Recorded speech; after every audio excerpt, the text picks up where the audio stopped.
चंदन सिंह।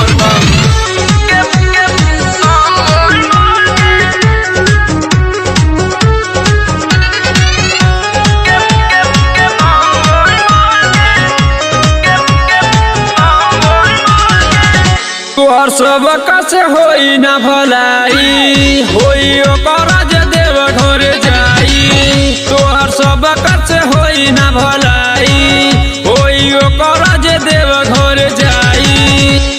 रखबू जमान पूरा होई और मान जजबो लके, रखबू जमान पूरा होई और मान जजबो लके। चला भौजी आगे बम बोले बोल के, बोल चला भौजी आगे बम बोले बोल के।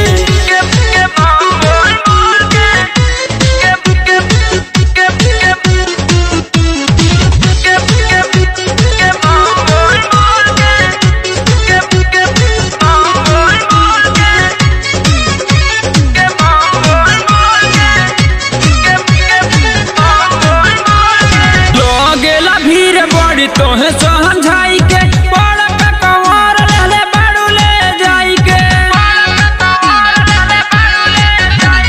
लगेला भीड़ बड़ी तोहे समझाई के बड़ कवर रहले बाड़ू ले जाई के। धद हमरे ही काने अपन शांति कि कोनो चलला में होई नाही कमती। देखी के तो चीज ले लिहा बिछी बिछी भौजी हो से। बोल चला भौजी आगे बम बोले बोल के, बोल चला भौजी आगे बम बोले बोल के।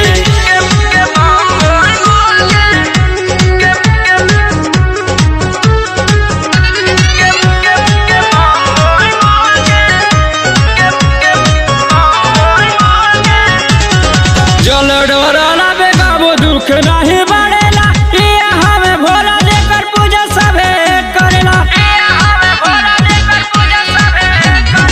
जल डोराला बेगाबो दुख नहीं